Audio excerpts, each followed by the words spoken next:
একটা মেয়েকে একটা ঘর দাও, সে একটা সুন্দর সংসার গড়ে দেবে।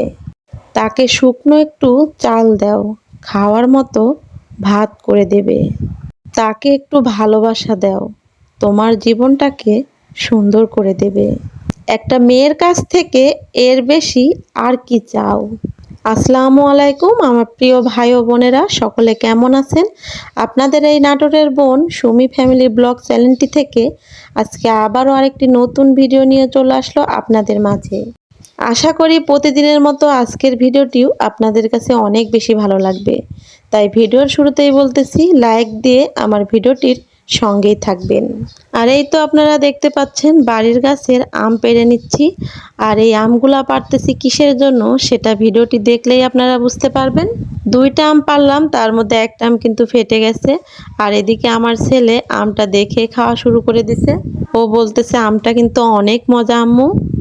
তারপরে চলে আসলাম আমার বড়ব্বার বাড়িতে। এখানে বড়ব্বার ছেলে আমাকে লাউটা পেড়ে দিচ্ছে। আর লাউ দিয়ে তারপরে বিভিন্ন রকম সবজি দিয়ে আজকে খিচুড়ি রান্না করব। সেই জন্যই কিন্তু এই তো লাউটাও পেড়ে নিলাম।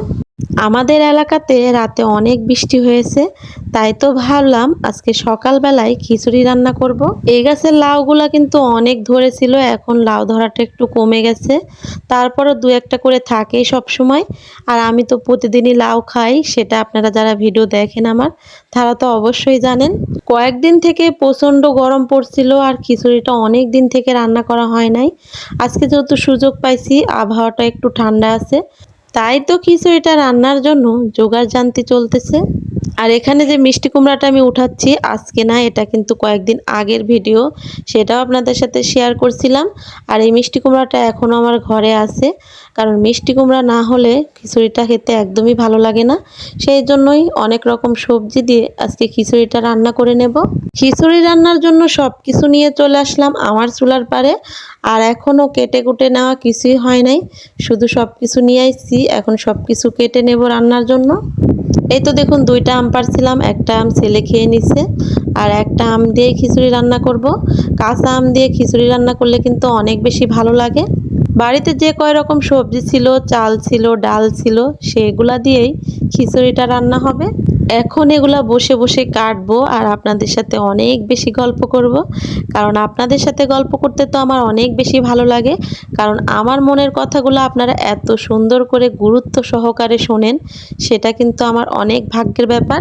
আপনাদের এই সাধারণ নাটোরের বোনকে আপনারা অসাধারণ ভালোবাসেন। আর আমিও কিন্তু সেটাই চাই যে আমার প্রিয় ভাই বোনেরা আমাকে এভাবে ভালোবেসে যাবেন। আর আপনারা যারা আমাকে ভালোবাসতেছেন বা ভালোবেসে আমার পাশে আছেন, তাদেরকে অনেক অনেক দোয়া ভালোবাসা আমার মন থেকে সব সময় থাকবে। আর আজকে প্রিয় ভাই বোনের মধ্যে যারা নতুন আমার ভিডিওটি দেখতেছেন, আমার ভিডিওটি যদি ভালো লেগে থাকে তাহলে আমার চ্যানেলটি সাবস্ক্রাইব করে আমার পাশেই থেকে যাবেন। আমাদের এলাকায় আম এখনো পাকা ধরে নাই, কেবল লাল হয়েছে ভিতরে। এই তো কয়েকদিনের মধ্যেই কিন্তু আমগুলা পেকে যাবে, সেই জন্য তেমন একটা টক নেই, ভেতরে মিষ্টি হয়ে গেছে। আর আমার ভিডিওগুলো যারা প্রতিনিয়ত দেখেন বা দেখতেছেন তারা তো অবশ্যই জানেন যে আমি বাবার বাড়িতে থাকি। কেন থাকি এই প্রশ্নটা কিন্তু সবার মনেই। আমার প্রিয় ভাই বোনেরা কমেন্টের মাধ্যমে অনেকেই আমাকে জিজ্ঞাসা করছেন যে আপনি কেন বাবার বাড়িতে থাকেন, বা আপনি বাবার বাড়িতে থাকেন কি না, আপনার শ্বশুর বাড়ি আছে কি না।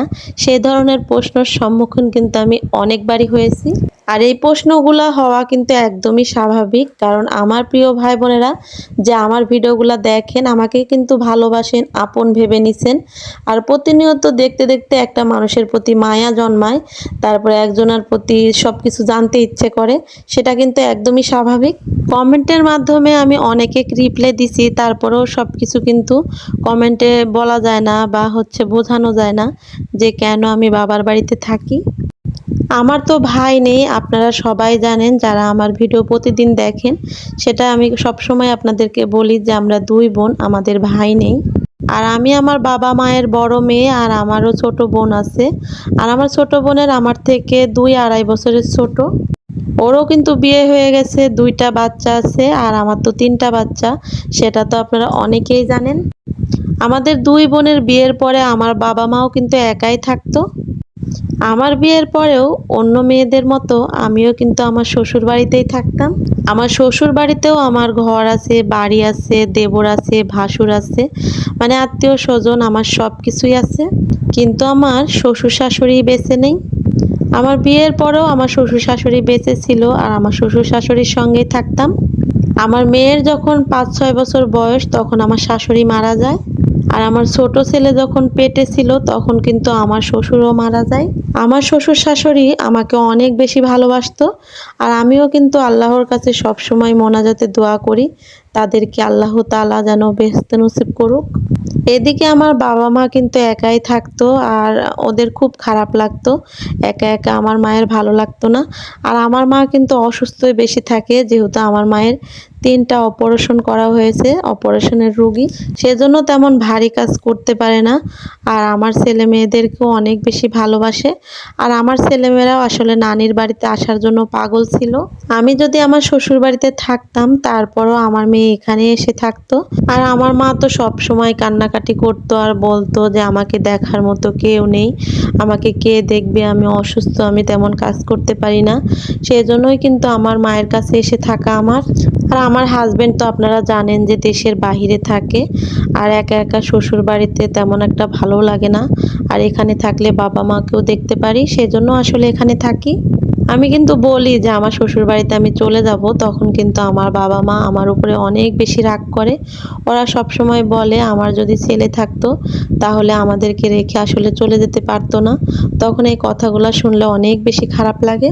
আমি এখানে থাকলেও মাঝে মাঝে কিন্তু আমার শ্বশুর বাড়িতে যাই ছেলে মেয়েদেরকে নিয়ে, কারণ এক জায়গায় থাকতে থাকতে একদম বিরক্ত হয়ে যায়। তখন মন চায় কোনো এক জায়গা থেকে ঘুরে আসি বা বাড়ি থেকে ঘুরে আসি, তখন বাড়িতে যাই, সেটাও আপনাদের সাথে শেয়ার করি।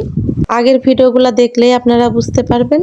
আর আমার ভাসুর দেবরেরা ওরাও কিন্তু আমাদের ছেলে মেয়েদেরকে অনেক বেশি ভালোবাসে, আদর যত্ন করে। আর আমরা যখন ওখানে যাই তখন কিন্তু আমার রান্না করাই লাগে না, ওরা আমরা যে কয়দিন থাকি আমাদেরকে অনেক আদর যত্ন করে খাওয়ায়। আর আল্লাহর কাছে হাজার হাজার শুকরিয়া যে আমি এমন একটা শ্বশুরবাড়ি পেয়েছি যে ভাসুর দেবর সবাই কিন্তু অনেক ভালো মনের মানুষ, আর সবাই আমাদেরকে অনেক বেশি ভালোবাসে, আমাদের খোঁজ খবর নেয়। আর মাত্র কয়েকটা দিন তারপরেও আসতেছে আবার সামনে কোরবানি ঈদ। কোরবানি ঈদেও কিন্তু আমরা আমার শ্বশুর বাড়িতে যাব। আর আমার ভিডিও যদি আপনাদের কাছে ভালো লেগে থাকে তাহলে আমার চ্যানেলটি সাবস্ক্রাইব করে আমার সঙ্গেই থাকবেন। তাহলে আমি কোথায় যাই, আমি কি করতেছি, সব কিছুই আপনারা দেখতে পাবেন আমার ভিডিওর মাধ্যমে। এদিকে চুলার উপরে খিচুড়িটা রান্না হচ্ছে আর আমি গ্যাসের চুলা থেকে লুডুস রান্না করে আনলাম, কারণ আমার ছোট ছেলের খিদা লেগে গেছে। আমি লুডুসটা রান্না করে আমার মেয়েকে দিলাম, ওকে খাইয়ে দিচ্ছে। আর আমি এদিকে রান্নাটা করে নিচ্ছি। আপনাদের সাথে অনেক গল্প করে ফেললাম, আর গল্প করতে করতে আমার খিচুড়ি রান্নার বিষয়টা আপনাদের সাথে তেমন একটা বলতেই পারলাম না। তারপরে আমার বুদ্ধিমান প্রিয় ভাই আপুরা কিন্তু দেখেই বুঝতে পারতেছেন যে আমি খিচুড়িটা কিভাবে রান্না করতেছি। সব কিছু বলক উঠে গেছে, তার মধ্যে তো পুঁই শাকগুলা দিয়ে দিচ্ছি, যেগুলো আমার ছোট ছোট গাছ থেকে পাতাগুলো উঠিয়েছিলাম। একদম ফ্রেশ টাটকা, তেমন ময়লাও নেই। তারপরে ধুয়ে সুন্দর করে আমি আবার একটু ছোট করে নিয়ে পাতাগুলা খিচুড়ির মধ্যে দিয়ে দিলাম। খিচুড়ির এত বড় পাতিল দেখে আমার প্রিয় ভাই বোনেরা আবার ভয় পেতে পারেন যে এত বড় পাতিলের খিচুড়ি কিভাবে খাবো আমরা। আসলে আমাদের গ্রামের বাড়িতে খিচুড়ি যতই রান্না করি না কেন, যে কোনো খাবারই যদি বেশি রান্না করি তাহলে আমাদের আশেপাশে যে ছোট ছোট ছেলে মেয়েরা আছে তাদেরকে দিলে তারাও কিন্তু খুব মজা করে খেতে পারে, আবার খুবই আনন্দ পায় কোনো কিছু একটু রান্না করে দিলে। আর এরকম নরম সবজি খিচুড়ি বাচ্চাদের জন্য অনেক বেশি উপকার শরীরের জন্য। আর বাচ্চারাও কিন্তু খুব পছন্দ করে খেতে। সবগুলো সবজির চাল ডাল সেদ্ধ হয়ে গেছে, সেগুলো আমি ওড়ং দিয়ে ঘেটে নিচ্ছি। আমি যে জিনিসটা দিয়ে ঘাটতেছি খিচুড়িটা সেটাকে আমরা ওড়ং বলি। আসলে কোন জেলাতে কি নামে চেনেন বা আপনাদের এলাকায় আছে কিনা আমি জানি না, কিন্তু আমাদের এলাকাতে কিন্তু এগুলা দিয়ে আমরা ঘাটাঘাটির কাজ করি। চাল ডাল সবজি সব কিছু সেদ্ধ করে ঘেটে তারপরে নামিয়ে রাখলাম। এখন খিচুড়িটা বাগার দেব, কারণ বাগারেই কিন্তু খিচুড়ির আসল স্বাদ, আসল মজা। আর খিচুড়িটা বাগার দেওয়ার জন্য কড়াইয়ের মধ্যে দিয়ে দিলাম একটা ছেঁচে নেওয়া রসুন, 2টা পেঁয়াজ কুচি আর 2-3টা হচ্ছে শুকনা মরিচ। এগুলো আমি এখন লাল করে ভেজে নেব। এখন দিয়ে দিচ্ছি এই তো গোটা জিরা আর হচ্ছে পাঁচফোড়ন। এগুলাও একটু ভেজে নিয়ে নেড়ে চেড়ে এখন খিচুড়ির মধ্যে ঢেলে দেব। খিচুড়ি রান্না তো শেষ করলাম, এই তো বাগারটাও শেষ হয়ে গেছে। আর খিচুড়ি থেকে অনেক সুন্দর ঘ্রাণ আসতেছে, কিন্তু খিচুড়িটা আজকে কি দিয়ে খাবো সেটা তো এখনো করা হয় নাই। সেজন্য এখানে বেগুন কেটে নিচ্ছি আর পটল কেটে নিচ্ছি। বেগুন পটল এগুলো আমি তেলে ভেজে নেব। ভেজে নেওয়ার জন্য এখানে পরিমাণ মতো লবণ ও হলুদ গুঁড়া দিয়ে ভালোভাবে হাতে মেখে নিয়ে তেলের উপরে দিয়ে দিচ্ছি। আজকের খিচুড়িটা একদমই ফাটাফাটি রান্না করা হয়েছে, তার সাথেই তো রেডি করতেছি এত মজার মজার খাবার, অবশ্যই ভালো লাগবে খেতে। যে কোনো ভর্তা দিয়েও খেতে ভালো লাগে, তবে আজকে ভর্তা করলাম না, এগুলাই ভেজে নিচ্ছি। আর খিচুড়ি রান্নাটা কিন্তু আমাদের চেয়েও আমার মায়ের অনেক বেশি পছন্দ, অনেক প্রিয়। আমার মাই বেশি পছন্দ করে খেতে। আর যখনই খিচুড়ি রান্না করি আমার মা তো মহা খুশি। বেগুন ভাজা আর পটল ভাজা হয়ে গেছে, আমি প্লেটে বেড়ে নিচ্ছি। আর এদিকে আবার মাছ ছিল দুইটা ঘরে, ভাজাই ছিল, আবারও আমি গরম করে নিলাম।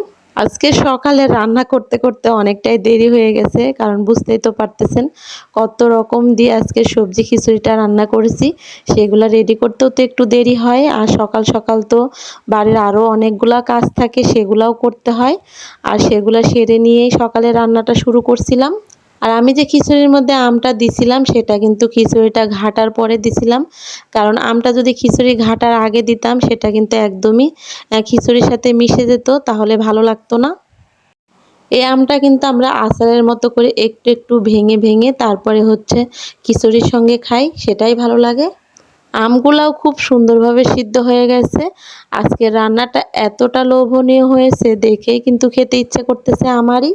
খাবার জন্য সবকিছু প্লেটে বেড়ে নিচ্ছি, আর এদিকে কিন্তু আমার প্রিয় ভাই বোনেরা যারা দেখতেছেন তাদের জন্য আমার মনটা অনেক বেশি খারাপ লাগতেছে, কারণ এতগুলা খিচুড়ি রান্না করছি কিন্তু আমার প্রিয় ভাই বোনদেরকে খাওয়াতে পারতেছি না, সেই জন্যই অনেকটা মন খারাপ লাগে।